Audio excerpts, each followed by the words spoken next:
say ya mo kwa ba bi Adom TV Badwam dwumade no so healthis na ya wie no de adu so no so ya pomuden komo no bi adu dwada se ye rade Adom ma yenya C4C Homeopathic Hospital wa ha ma ye no omdin komo wa pomuden mu na de enuro ahodo a C4C wo no ho asem ene ye ba beka enuro no bia na ne ye woni padua mu enti Dr. George Siama Jr. Ewo ha yene ni bedin komo do ga no pe mu achen da bibia boko de adwuma mboko yede nyame ase nuro no de mi hu ye kura no ye do so yes ene wadaro ma boboso me wo se ye beka be 3 ohun yes ana yes say fi ade kan ye chia obibia no pe yes C4C ndro no sani abribia ya ye kan no yes ye ndro no different from the normal homeopathic medications nti ehun here for 1 minute every 5 minutes you know once a day, twice a day, and I send a doctor back and a draw I can see me and Sapa, a D, Jumawan was so pano, and then they are fancy a bedi a home come. Now, yeah, was syrup, I friend of mensorite. Mensorite, no, a combination of pulsatilla, semisifuga, the Kenyan is a homeopathic in draw. I very good for any animal ma. It's mensorite, purposely for mangwa. Enti say we oba na bia o hormonal problems na me chere say bia awo ho ayedin ama wa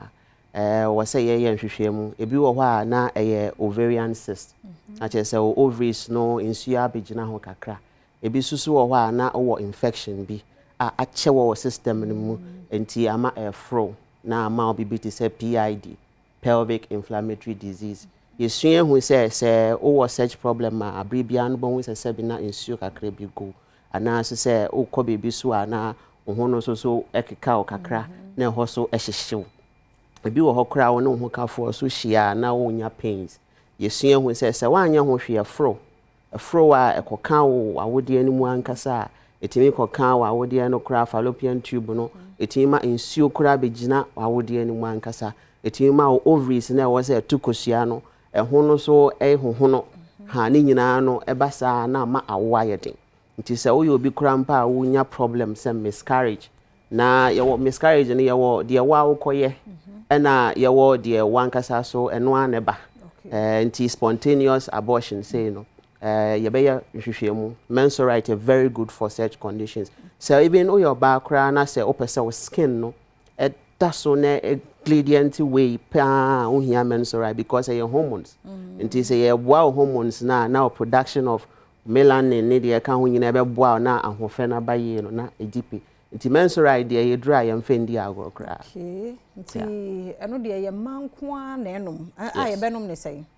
depending on the ye be hu no okay ye be ma ebi wo ho a na wo de opese wo nom na wo de siesie wo ho eno no ye be ma wo de nsuo kakra fra na wanom but obi wo ho a ya diagnose no so problem a eno so ye wo dosage a ye de be ma na wanom na eni jesem ne say e wo C4C branches nko anti untime nye bi wo other places yeah ene ma ye nye nchefa afa mienu na aka no so ye ntie de ye yes ye nuanom be ma so yes ye timinya hormonal imbalance okay enti ye remfi ye nuanom be ma so so ye be ma so na se bi ahoden no me ka ahoden na ye nuanom be ma nyina ate ase e wo form a ohia bibi e be boa o C4C ye against aphrodisiacs enti enye edura obefa a ebe ma ahoden mpre na na odi aye bibi but when we see enti say o problem say low sperm count ohia vigor M any jempo ni say utie din no kra utimi ho vim vigor enti eye tablet form enti ohia say obe no 5 minutes bio enti e bia doctor be che say anopa no mewia na wasa no na enyumre depending on the obe hu no obia tumi no enti ye treatment plan no say oba na ye bema nko ade a vigor M e kan wedro ho now at the ages of 20 ekono nko ade a obenya vigor M na vigor M no apart from say increase wo sperm production no na ma ahoden so aba say bi obema no eno echi no so ye wo shanks no eno ne intina e wo ye bema no ho no e wo say moja etumi komu yi nti vigor M no man ye patent e man mu ni biebie so that moja be ko ho yi so ye bema so na e bia within some few minutes o call ho kafo ho na we si form a eno so obehia vigor M ebeboa na esiesie be ma no na aboa prostate na nkasa kra eboa prostate no na eboa o testis na produce sperm so no it is a wo bibi ti say okitis na just an infection of o testis na ebe deal with it wo bibi say infection na nkasa kra wo urethra ni mu a ebe deal with it so all infections so I call blood and one a bed dealing with it. So these are natural homeopathic remedy. Any chemical composition. Tia idea I won't know nature for half of frost at the abro. Tia any animal bema so unya vigo emma and also the and the last one said your cholesterol drop. If I choke yes, cholesterol drop, you know. One of the major medications I C4C use say eba anything cholesterol. Ubody no here cholesterol kakra. Your high lipid density cholesterol and a low ones wo. Na cholesterol ni bi wo ha the air say eboa ma ye build your tissues in the back. But any kwan say dose. It is a dose one na a seal with blood vessels ni mu. Na unya good blood circulation. Eba sa be ma ho odin to me kofo. We need to make a problem. We want to make a cow. Organs need to be to make a problem. It is a when your cholesterol drop a 20 boas clear cholesterol be a building or blood vessels. Now, Mamma JD for sunny. Your twinchi ama more one cholesterol drove for so many years. Now, on your changes biano. Ubiza was I didn't know they be a far to vasta time now all this cholesterol medication and so still. Me cholesterol be was so. Na say be any aduane ne nko a. E bi wo ho a na wo hia some advice bi and na something natural. In this case cholesterol drop your good mouth. Obi so wo ho a na fatty liver. Your non-alcoholic fatty liver disease. I just say what they own no monsa but they be so fat wo liver ho. Cholesterol drop be ejuma na ma. E be clear fat ni nyina na afi because liver no produce fat. Ti se be dose one na afi echichire no na ma liver na ho de abafo. Ntunya cholesterol drop a eboa now fat no cholesterol in our form. Saving umuye dududo now per se wo lose weight cholesterol drop boa na a schedule weight na ma na say amode aba. Okay, ti we watch say C4C Homeopathic Hospital a hopeni ebenya no ye nton wo ba bia. Yes, mpacho endro ni nyina C4C branches all over Ghana kwa na obenya. Na enye se oba ya so na se bi ya start ma wondro hospital bi ya kwa consultation is important tie de ekoso nyina wi na wo se ye scan na ye further investigation na ya fa moja hwehwe mu nyina wi na ehu na afa ye the dosage no amaw we ye just 3 medications pen ye di ho nkomo but be bre wo ho a oba ye beto ye boas ne ahwe na ye de apo titre no se siso bi mu maye